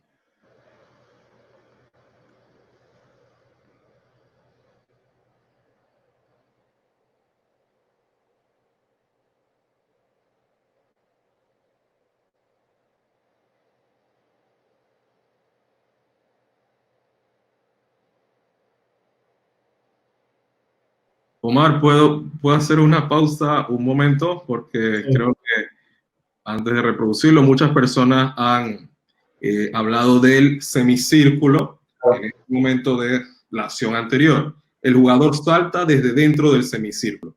La pregunta es, bueno, hoy no es exactamente el tema del semicírculo, Omar va a hablar ahora en la siguiente jugada, pero La regla del semicírculo aplicaría en qué caso? En el caso de que el defensor tenga los dos pies en el suelo, dentro del semicírculo, y luego ese atacante que salta para hacer un lanzamiento, después de hacer el lanzamiento, cargue en el defensor. Y en ese caso no sería falta de ataque porque él está allí parado en el semicírculo. Entonces, en este caso, como el defensor saltó, no está en el concepto de esa regla porque el atacante todavía no ha lanzado. El contacto ocurre antes de que se realice ese lanzamiento y no está en el suelo dentro del semicírculo en el que luego le cae el atacante. Así es que sería más o menos la respuesta a esa pregunta. No aplicaría la regla del semicírculo en ese caso anterior. Ahora sí, reproduzco nuevamente el video siguiente. Está por acá.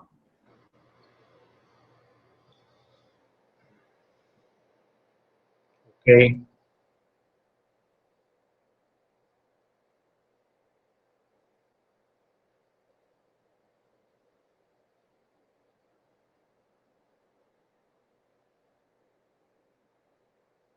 Que ahora en este tipo de jugadas, específicamente en esta, es una jugada que generó mucha polémica, no solamente en el momento, sino posterior. De repente es el tipo de jugadas que se utilizan para debatir y hasta cierto punto no encontrar ese punto concreto, sino termina en un punto medio en el que no se explica. Entonces, básicamente, en esta situación, tenemos que entender que el jugador cuando toma el balón con previo salto, la pregunta sería, ¿el defensor estableció una posición legal de defensa? Y si el defensor está fuera o dentro del área del semicírculo de no carga. Ahora, es bien importante que entendamos en esa situación, el defensor efectivamente, o sea, presenta una situación, una posición legal de defensa, dos pies en el piso, estático previo a ese contacto, y el jugador sus dos pies están dentro del área del semicírculo o sobre la línea del semicírculo. ¿Podemos volverlo a correr, por favor? Lo que genera polémica en esta situación específicamente es el área del semicírculo. Muchas veces, como lo mencionamos al inicio de la charla, situaciones visuales como tal nos hacen entender que se tiene que llamar porque la regla de semicírculo aquí debería de aplicar y no debería de haber, o hasta inclusive una falta defensiva. Ahora, el jugador rubio está estableciendo una posición legal de defensa y el jugador defensivo efectivamente tiene ambos pies dentro del área del semicírculo. Ahora, lo que nos hace determinar si el jugador, si la regla de semicírculo se aplica o no, es si el jugador está hacia la canasta y está en el aire.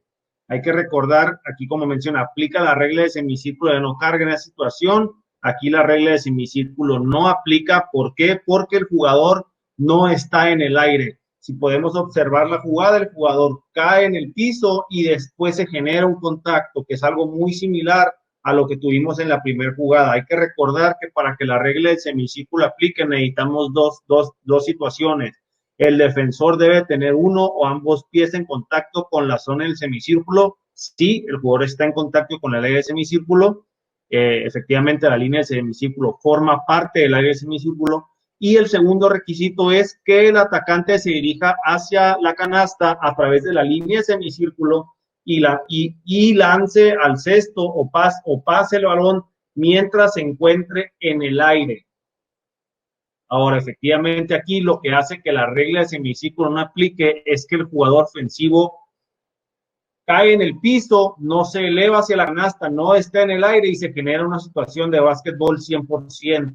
Por eso es que esta situación califica como una falta ofensiva. Ahora, obviamente, a los ojos del espectador y a los ojos de cualquier persona que está viendo el partido en ese momento, nos hace generar la polémica e inclusive en ese momento muchos dijeron, ¿está dentro del semicírculo? Sí, pero el jugador no está en el área de la canasta, por lo tanto la regla de semicírculo no aplica, se llama como una jugada de baloncesto 100%. La pregunta sería, ¿aplica la regla de semicírculo de no carga? No, no aplica. Pueden ir escribiendo sus preguntas porque ya después de este, que es el último video, vamos a empezar a responderla. Si tienen anotada un video, una pregunta de un video específico, pregunta en el video 5 esto y podemos ir y colocar el video 5. Un paréntesis aquí, por aquí comentaron, pero el movimiento es por inercia, no podría detenerse de ninguna manera, pero hay que recordar que ese criterio aplica exclusivamente para el jugador sin control de balón, que sería tiempo y distancia. Para cuando el jugador tiene por control del balón, el jugador defensivo necesita mostrar una posición legal de defensa previa a ese contacto. El jugador la presenta, se controla ese contacto. En esa jugada el defensa no entiendo. Ok, avancemos.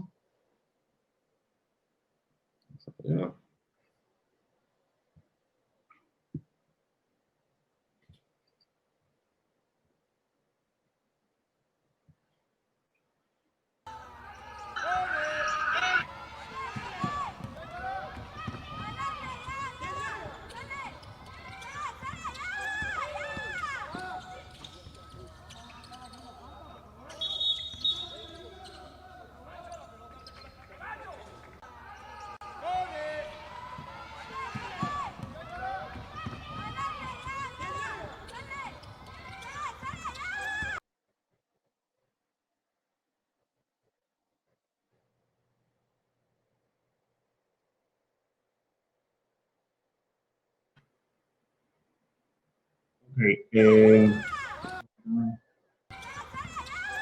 ¿tú lo puedes ver? Okay, ya. No, es que se me bloqueó la pantalla.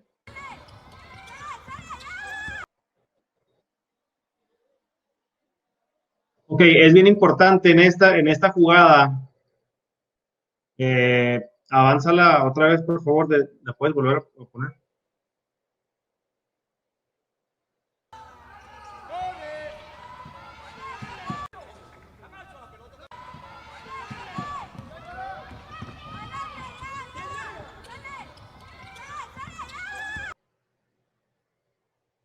Ok, la pregunta aquí es, hay varios factores que tenemos que analizar, que es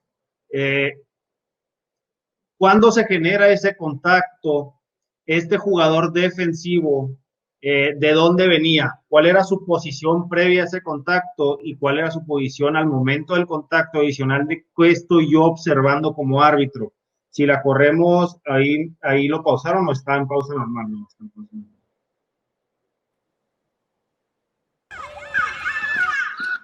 Ok, ¿qué es lo que estamos viendo por aquí? El jugador defensivo, previo a ese contacto, nosotros tenemos que observar que si tengo la historia completa o toda la información como tal del jugador defensivo.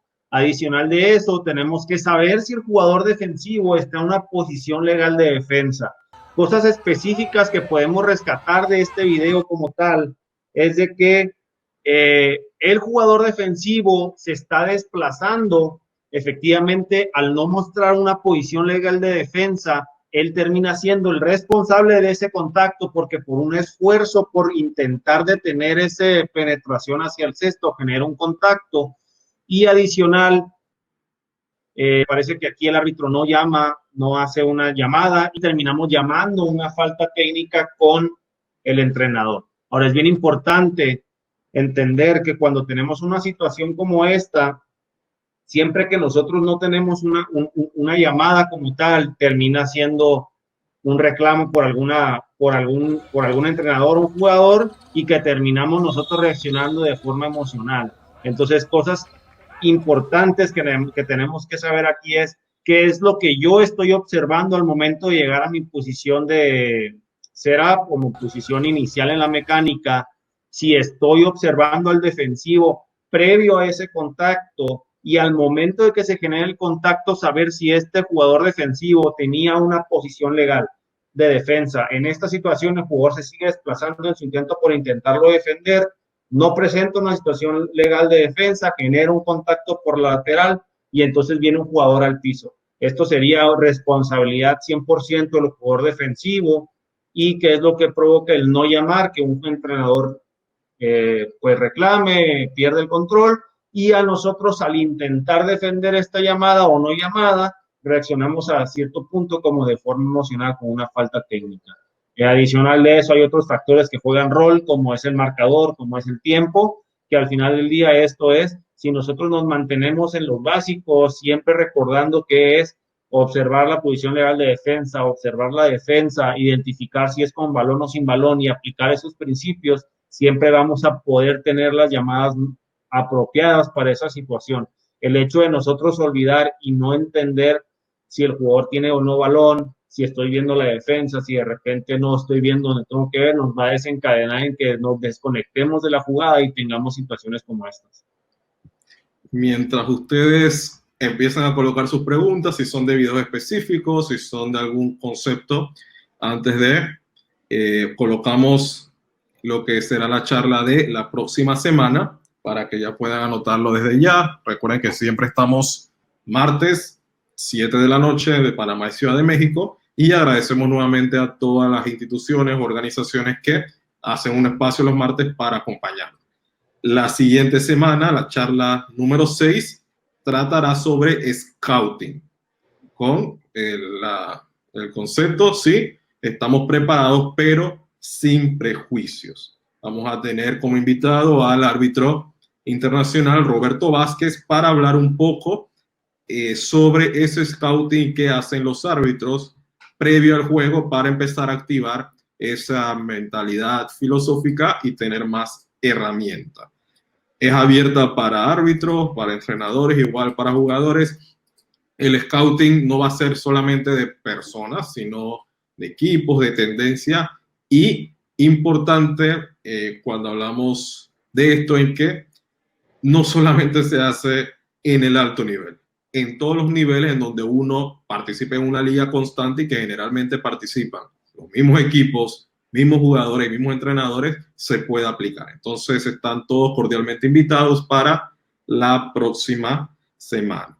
Si es que pueden ir colocando sus preguntas, vamos a responder algunas preguntas. Si alguien quiere hacer una pregunta en vivo, recordar que tiene la opción, en el tiempo que nos queda, de hacer la solicitud para hablar, clicar en la mano y nosotros lo aceptamos acá para que pueda hacerla y entrar a la sala. Por acá han escrito, ¿qué han escrito por aquí? Pregunta. Alguien había hecho una pregunta por acá, yo la anoté. Y era así, acá está. Se me fue. La pregunta básicamente decía, sí, un jugador salta verticalmente y al momento de saltar verticalmente, el contacto del ofensivo en su cuerpo es lo que hace que él baje el brazo un poco.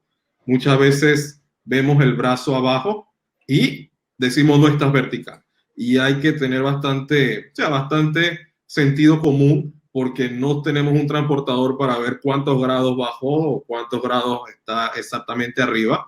Intenten ustedes ponerse completamente así y saltar para ver si es fácil. No es fácil, entonces un ligero golpe va a hacer que baje el brazo.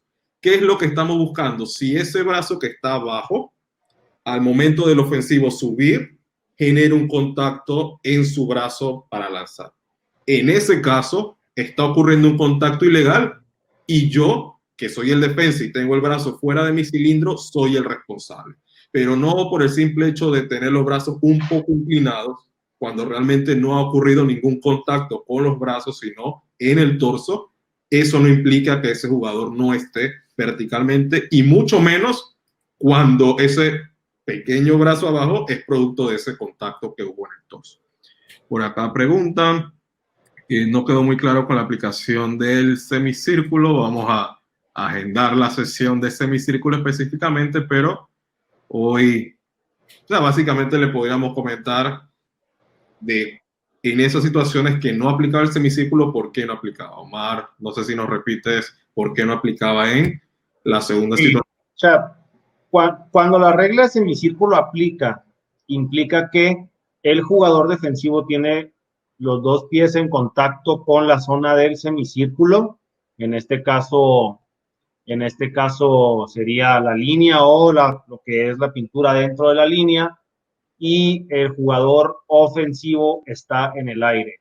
En esta situación, el hecho de llamarla como una jugada de básquetbol 100% es porque el jugador efectivamente está con los dos pies en el piso o sobre la línea del área del semicírculo, ya sea pisando la línea o dentro de ella, en este caso se está sobre la línea, y el contacto se genera porque el jugador no está en el aire en dirección hacia la canasta. Esto hace que la regla del semicírculo no aplique y se llame como una jugada de básquetbol 100%.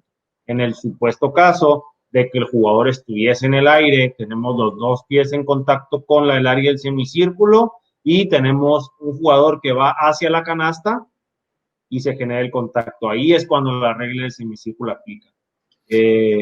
Algunos estaban en el concepto de que si el jugador que está defendiendo se ubicó en la posición antes de que el jugador saltara. Y esto es clave, y esto no es muy fácil de determinar porque hay que ver en el mismo momento cuando el jugador empieza a saltar y en el mismo momento, no sé si podemos ver las dos cosas a la vez, si el jugador ya está detenido o se sigue moviendo. Entonces, aquí la ubicación es fundamental. Uno, porque los jugadores no están muy lejos unos del otro, entonces yo a una buena ubicación puedo en un mismo ángulo ver a las dos personas. Dos, aquí es donde hablo sobre buscar con lupa. Y esto es fundamental y les digo porque me ha pasado y sé que a muchos les ha pasado ir al video y porque marqué ofensivo, buscar con lupa, porque marqué defensa, buscar con lupa y decir, ah, mira, aquí sí se movió 1 milímetro después que saltó. Entonces es ver la jugada en velocidad normal y decir qué estaríamos decidiendo. Y en la jugada de Rubio, cuando la vemos con velocidad normal, está básicamente allí antes de que el jugador saltara. Por muy ligero, estaba allí. Si después que el jugador empezó a saltar se movió 1 milímetro a un lado, 1 milímetro al otro, son cosas que la gente no va a entender. Voy a ponerlo un segundo ese video. Ser más específico. Si buscamos en las interpretaciones, se encuentra en el artículo 33 y el 33-2 menciona: a uno intenta un tiro en suspensión que comienza fuera de la zona de semicírculo y carga contra B1 que se encuentra en contacto de la zona de semicírculo. Esta es una jugada legal de A1, se aplica la regla de semicírculo de no carga, por lo tanto no hay una llamada. Esto implica que pueda hacer un contacto fuerte, pero como está legal de defensivo, el jugador está en el aire, no se llamaría nada. Contrario a lo siguiente, que en la misma artículo 33-1 menciona que en el caso de no aplicarse y en consecuencia de no aplicarse, cualquier contacto se juzgará de acuerdo a las reglas normales de juego. Entonces, aquí hicimos una pausa y repito, es lo que se ve a lo grande. Miren, el jugador todavía está en contacto con el suelo muy ligero. Miren dónde está el jugador defensor y ahora, cuando ocurre el contacto, miren dónde está el jugador defensor. Si está en el mismo lugar, entonces estuvo y mantuvo esa posición legal de defensa. Y estas son las cosas que en velocidad normal, si se ve así, no hay que ponerlo en slow-mo super para ver si se movió un poquito hacia adelante o un poquito hacia la izquierda. Y es básicamente la respuesta, olvidando un poquito, o sea, aclarando un poquito lo de semicírculo, identificando si él se movió después que el jugador saltara. Para que sea, tiene que ser muy claro que el jugador está en el aire y él entonces ubica ese espacio para recibir el contacto. Allí claramente sería falta de defensa. Por acá respondimos esta. Si alguien quiere hablar, vamos a aceptar. Por aquí aceptamos uno, sigan el procedimiento y pueden entrar. Por acá nos menciona Luis Santibáñez, en el fold de ataque los videos digamos que es sencillo analizar, en el juego no es tan sencillo. Vimos al final de la sesión algunos consejos, no va a ser por decirlo así 100%, pero algunos consejos para poco a poco ir viendo más, y ese es el mensaje, ver más a la defensa para poder tener la respuesta. Es bien importante que al final del día el tema de los videos, para eso son. O sea, los videos son para ir a la regla, buscar si esa jugada era llamada o fue llamada correctamente, no fue llamada correctamente, y en el caso que no hubiese sido llamada correctamente, encontrar cuáles son los motivos por los cuales esto sucedió o los posibles motivos por los que haya sucedido, aprender de ello y aplicarlo en el siguiente partido. Claro, después de repetir la jugada 10 veces, evidentemente va a ser más sencillo para todos, pero es muy importante que entendamos que ese es el objetivo como tal. Ya sea que lo llamemos bien o lo llamemos mal, finalmente es entender por qué lo llamó bien, porque estaba observando la defensa todo el tiempo, porque estaba haciendo algo específico que yo debo de aprender, y en el caso que no se hubiese llamado bien, aprender por qué no se llamó y aplicar esa improvisación en el siguiente partido y en la siguiente situación que nos pasó. Realmente ese es el objetivo como tal, y eso es el aprendizaje que podemos obtener de hacer este tipo de análisis con los videos. Por acá hacen una pregunta sobre qué responsabilidad tendrían los otros árbitros en el último video de llamar, obviamente por lo que ocurrió después. Repito, nuevamente vamos a ver en el tema de la mecánica, pero es algo que es importante. Generalmente, cuando el defensor está ayudando de la pintura hacia el jugador atacante, se está moviendo lateralmente. Se está moviendo, si tomamos la línea de fondo de referencia, paralelo a la línea de fondo. El árbitro que tiene el mejor ángulo para ver ese movimiento lateral es precisamente el árbitro que está en la línea de fondo. El árbitro central lo que ve es que el jugador se está moviendo así, hacia adelante de él, y no puede tener un buen ángulo en ver si ese movimiento hacia adelante o que se está alejando de él ocurre a tiempo o no con el contacto. Entonces, se puede dar la ayuda si es una jugada muy obvia, pero cuando son jugadas cerradas, esas jugadas son básicamente responsabilidad del líder porque es el que está viendo ese movimiento del jugador en esta forma y no en esta forma. Aquí se unió alguien, si puede habilitar su audio y video para que pueda hacer la pregunta. Nos dice su nombre, su país. El resto puede, acá se encuentra, nos escucha. Hola. Ahora sí. Hola, mi nombre es Carlos Bautista, del estado de Hidalgo. Y más que nada, mi pregunta o cosas que quisiera saber implica sobre el arbitraje que se emplea en los partidos internacionales, ya que veo contactos que son muy de alto contacto, de gran esfuerzo físico, como muchos caderazos, mucho más rudeza, digámoslo así, pero al final del día lo logran controlar muy bien. ¿Cómo empezar? Bueno, yo arbitro en ligas un poco más de más bajo nivel, en las cuales esos contactos, pues por lo regular los penalizamos como faltas por el control de juego y porque eso nos provoca violencia. ¿Cómo ir dándole gradualmente la aceptación a esos contactos y cómo ir cada vez permitiendo más contactos, pero manteniendo el control de juego? Bueno, mi opinión, ya después Mar podrá compartir la suya. Hay algo muy importante y eso va a variar con la categoría. No es menospreciar ninguna categoría, pero sí reconocer que el nivel atlético de los jugadores es diferente. Y cuando el nivel atlético es diferente, la incidencia de esos contactos va a ser diferente.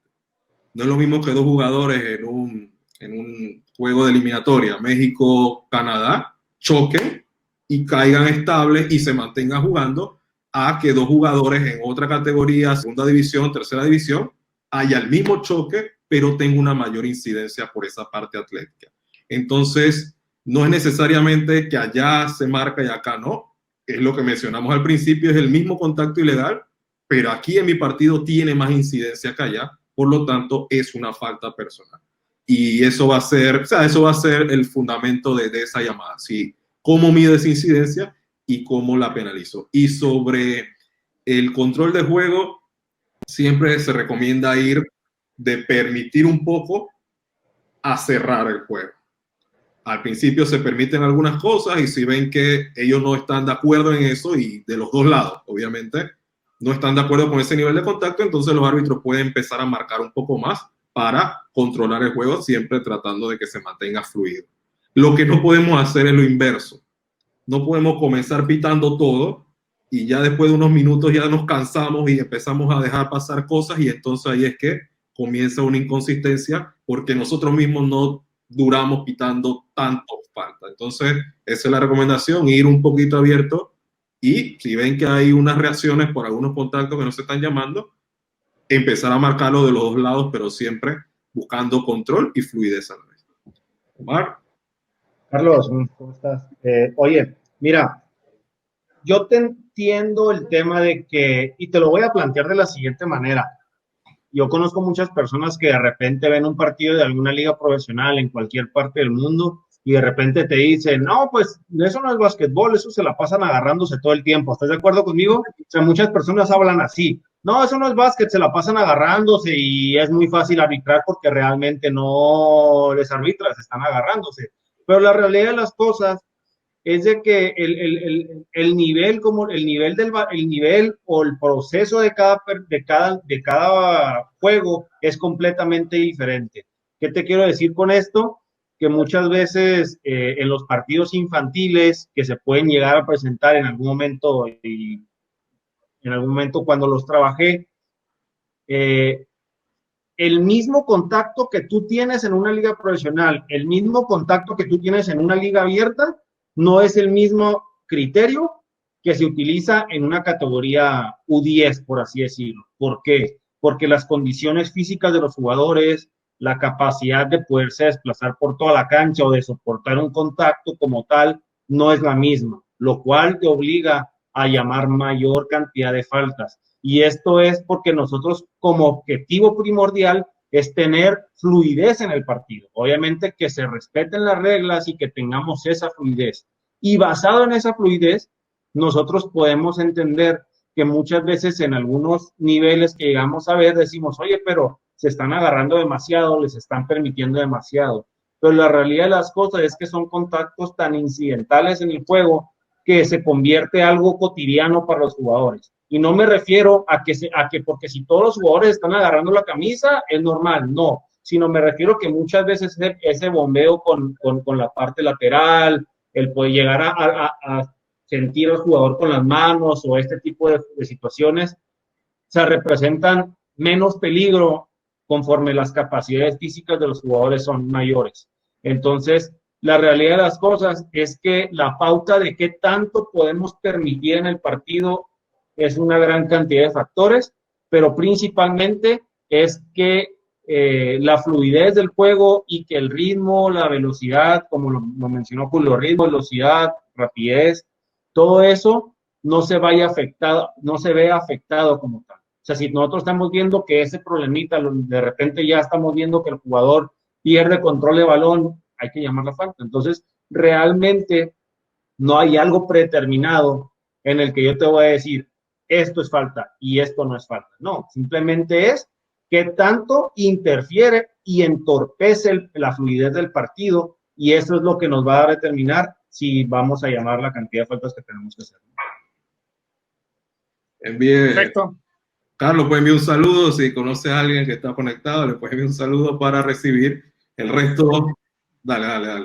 Envíe el saludo. A mis compañeros de Mixquiahuala les hice una invitación, bueno, de aquí del estado de Hidalgo, y a mi compañero Pedro Jiménez, un gran mentor de aquí de Hidalgo, el cual siempre me ha acompañado, creo que está conectado porque él es el primero que me invitó a su proyecto y ya después yo de ahí los empecé a seguir y pues las charlas han sido muy amenas. Entonces, saludos a Pedro Jiménez y a mis compañeros del Club de Árbitros Mixquiahuala. Muchas gracias. Gracias, Carlos, por participar.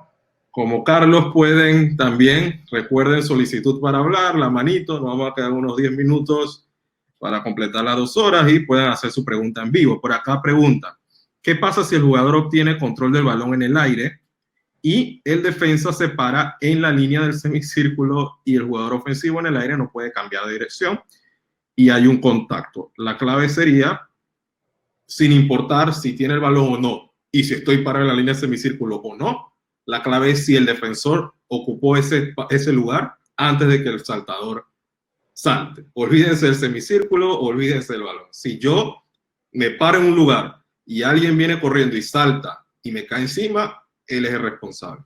Si él salta y luego yo me ubico en su trayectoria, yo soy el responsable. Esté parado donde esté parado y tenga el balón o no tenga el balón. Entonces allí aclaramos y ampliamos para Omar, viene otra pregunta por acá. Dice que si el jugador con el balón excede los codos fuera de su cilindro, pero no se genera un contacto, y esto lo hace para alejar al defensor, ¿qué se debe marcar? Existe la regla de la falta técnica para cuando el jugador balancea los codos de forma excesiva, intentando generar un espacio entre el defensor y él. Muchas veces hacen girar los codos simplemente por amagar o por generar ese espacio, como lo mencioné. Eso nos llevaría a que, al no tener un contacto como tal, no podemos llamar una falta personal, no podemos llamar una falta antideportiva, tenemos que llamar una falta técnica. Hay que recordar que específicamente una falta técnica por balanceo excesivo de codos es que no implica contacto. Cuando implique contacto ese balanceo de codos excesivo, tendríamos que catalogarlo como una falta personal, una falta antideportiva o una falta descalificante, según sea la consecuencia de este contacto. Pero sería una falta técnica.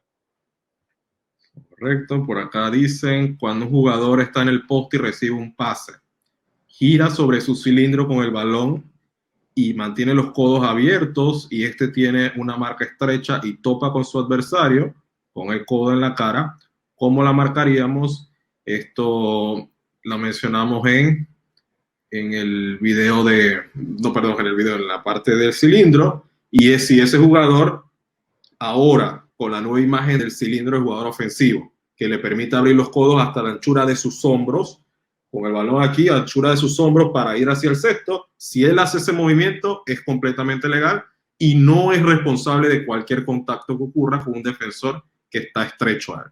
Si, como dice Omar, él agarra el balón y abre los codos fuera de su cilindro y va afuera, entonces es responsable y se penalizaría en función de lo que acaba de mencionar, de acuerdo a la incidencia. Y esto en verdad nos ha llegado para tener más fundamento, porque ¿cómo le decimos a un jugador que acaba de recibir un codazo que él es el responsable, o cómo lo explicamos? Y ahora es más fácil decirle, recibiste el codazo porque tú estabas dentro del cilindro del jugador atacante y él, haciendo un movimiento normal, tuvo un contacto contigo. Y si no es necesario marcarlo, si es marginal para el atacante, no lo marcamos. Si hay un efecto en el lanzamiento del atacante, entonces ya lo marcaríamos, pero nos ayuda a responder. Si alguien más quiere entrar, recordar solicitud para hablar, para entrar, próxima semana, misma hora. Los que quieren practicar el idioma inglés, día jueves a la 1 de la tarde de Panamá, de Ciudad de México. Y próximo martes con el tema de scouting con el árbitro Roberto Vázquez. Por acá, creo que ya se están acabando las preguntas. Vamos a darle un minuto más a la gente para que entre.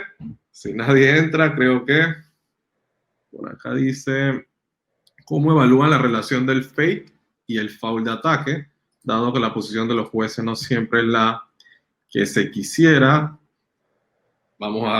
Tenemos que en la agenda para hacer una charla completa de fake, y recordar que nuestro objetivo es, en toda la sesión lo van a ver, 1, explicar el concepto, y 2, dar herramientas a los árbitros para que dentro de la cancha puedan apreciar lo mismo que están apreciando con nosotros aquí, viendo un video por esta plataforma. Son los 2 puntos, y cuando usted menciona que el árbitro no está en la posición, eso siempre lo trabajamos, tanto en el concepto como en recomendaciones para poder visualizar mejor las acciones.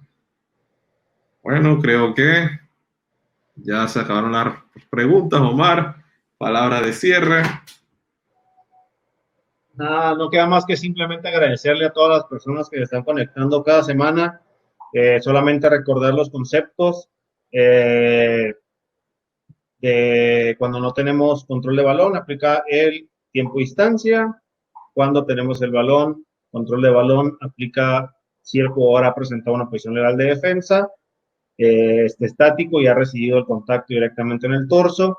Y es bien importante, como lo mencionamos al inicio, entender que esto es preparación técnica. No significa que tenemos que ser perfectos desde la primera vez. Siempre vamos a cometer errores. Lo más importante de todo esto y la diferencia de qué tan rápido evoluciona un árbitro contra qué tan rápido otro no lo hace, es la capacidad que tenemos de asimilar esos errores y aprender de ellos. De ahí en fuera no queda más que agradecerles a todos de nuevo, y cualquier duda que ustedes tengan, pues háganlo llegar ahí por correo, por las plataformas o por el medio que mejor ustedes crean convenientes. Estamos aquí para poder ayudar. Muchas gracias a todos. Por mi parte, nuevamente, agradecer su participación. Los esperamos la próxima semana. Y recordar, la sesión va a quedar grabada por si alguien conoce a alguien que la quisiera ver, se suscribe a nuestro canal y de esa forma lo recibiría el contacto.